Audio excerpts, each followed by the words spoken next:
Now, tonight, for the first time ever, you're going to be getting a glimpse inside the ann-Gotlib investigative file. It's really one of the most high-profile cases in Louisville's criminal history, a story WHAS11 News has been on top of since our nighttime reporter that summer evening first covered her disappearance in 1983. Gotlib, you'll remember, is the little girl who disappeared in the summer of 1983. Her mother reported her missing. She was last seen alive at what was then called the Bashford Manor Mall. 25 years later, police say Gregory Oakley, who had died years earlier, was responsible for her disappearance, but the little girl was never found. Well, for the past 3 years, I have been fighting for access to this case. I know how important it is to everyone at home to know what happened here. Tonight, we begin the journey to find out. It's a mystery nearly 40 years old. What happened to 12-year-old Ann Gotlib? She was the Louisville girl who seemingly disappeared off the face of the planet. The little girl was last seen alive at Bashford Manor Mall on Bardstown Road. Days later, police discovered her bike, but no sign of the child. The big break in the case didn't come for 25 years. Sources tell WHAS11 News that Louisville Metro Police have re-interviewed witnesses and now have enough to pin Ann Gotlib's disappearance on a convicted felon who died in 2002. That's when LMPD's lead homicide detective Barry Wilkerson made a big announcement. He said the department had proof Gregory Oakley abducted the little girl. And I think I had every bit of probable cause to make that arrest if he were alive. I think I could put together a perfect package with the Commonwealth attorney to where we could get a conviction. Commonwealth's attorney Dave Stengel agreed in an interview with WHAS11 reporter Mark Hebert. So based on the evidence, you think this is the guy?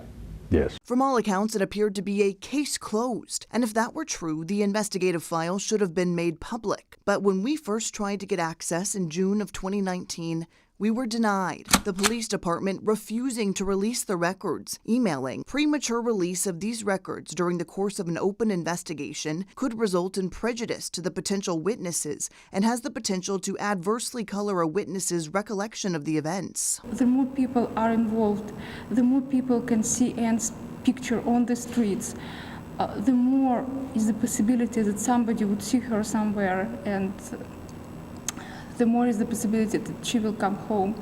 Under Kentucky law, investigative reports maintained by criminal justice agencies are subject to public inspection if prosecution is completed or a determination not to prosecute has been made. So in March of 2021, I tried again, requesting the complete investigative file for the Ann Gotlib case from LMPD.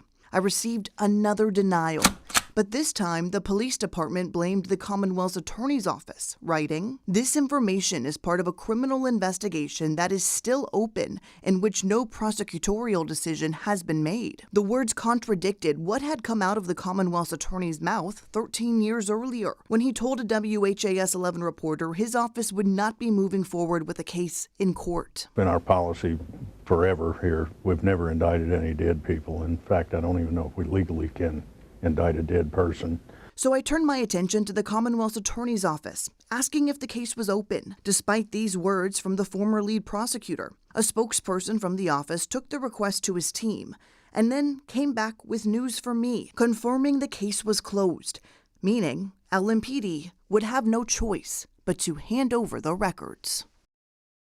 And in January of this year, 3 years after I first asked for those records, I found out we had won the fight for access. LMPD was forced to hand over 7 boxes of evidence, including everything from photographs to videotapes, VHSs, and tons of documents, Doug. So many leads at one point we thought over the years were going to be good leads, and then they fizzled. I always still think of Ann Gotlib's parents, who are still living, by the way, here in town, Anatoly and Ludmila Gotlib, about Greg Oakley, the man who died in prison. Sure. It was his girlfriend who came forward afterward, giving police a lot of significant information that implicated him. The files, do you think we'll get more details on that? I have to believe we will. I mean, we're talking about 7 boxes of evidence. Surely a major part of this case is what made police believe that he is the man at the center of all of it. That's something that we expect to find out as these records continue getting released.